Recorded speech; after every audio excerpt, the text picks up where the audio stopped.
Bonjour chers amours, bonjour chers amis et bonjour coachés et stagiaires qui sont issus de mes stages et de ma formation et de mes coachings. Je vais faire une petite synthèse sur l'analyse transactionnelle. Ainsi vous aurez tout l'ensemble, une vue générale de tout ce qu'on a vu, de tout ce qu'on a travaillé. Alors voyons d'abord le PAE, vous rappelez un petit peu du parent adulte-enfant.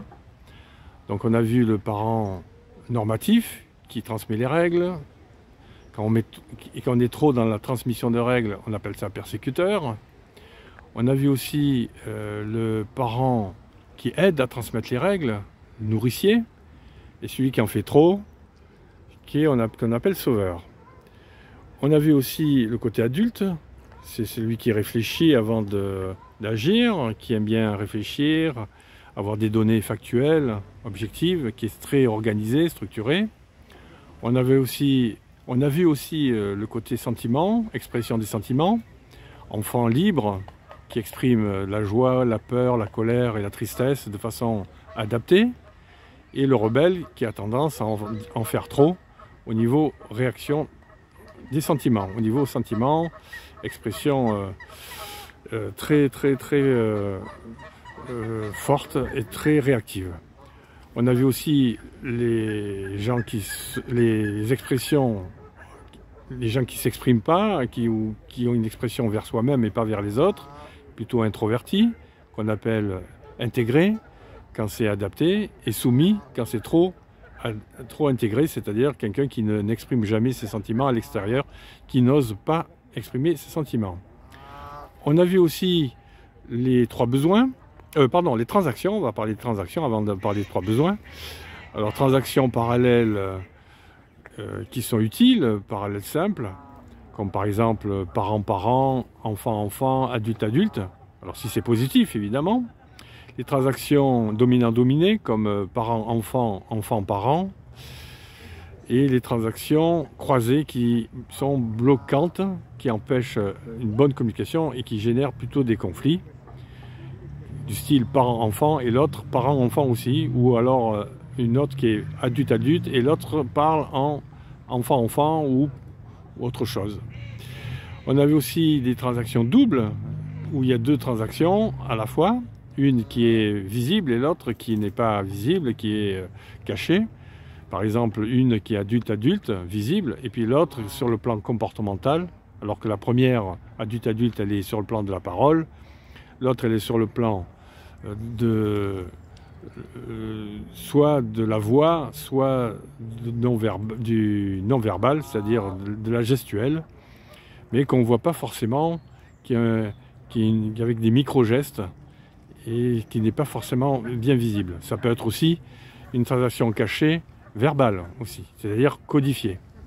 On a vu aussi les trois besoins. Alors le besoin de structurer le temps de communication, le temps des transactions quotidiennes, le temps du retrait où on est seul avec soi-même, le temps du rituel où on communique toujours de la même façon, bonjour, bonsoir, bonjour, bonsoir. Le passe-temps, qui est un temps sans objectif précis, où on fait un peu plus connaissance.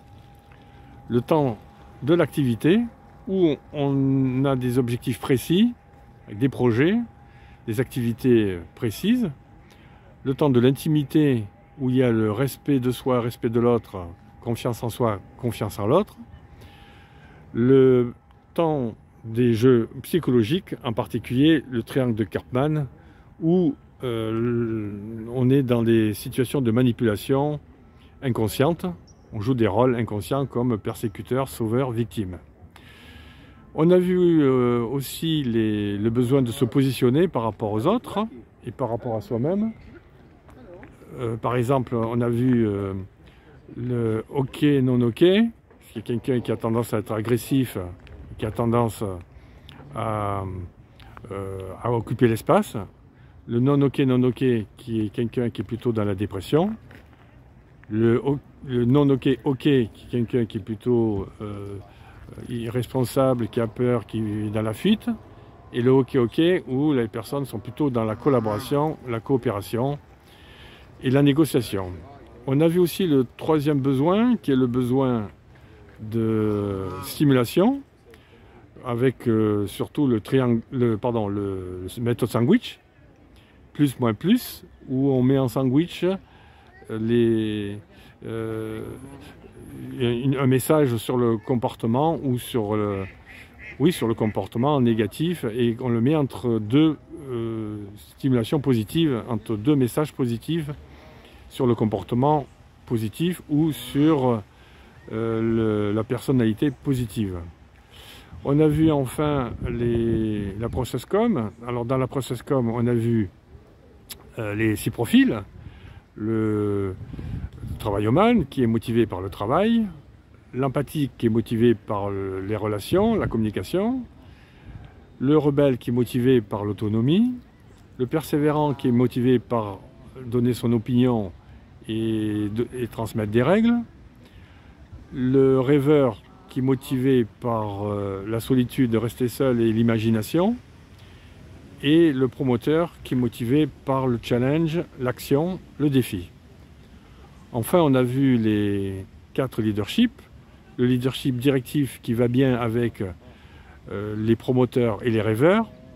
Le leadership informatif qui va bien avec les travaillomanes et les persévérants. Le leadership affectif qui va bien avec les empathiques. Et le leadership délégatif qui va bien avec les rebelles. Voilà pour ce petit tour d'horizon.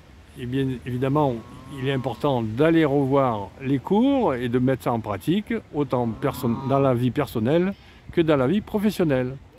Voilà pour cette vidéo, on a fini la process-com, on va passer à d'autres thèmes dans d'autres vidéos.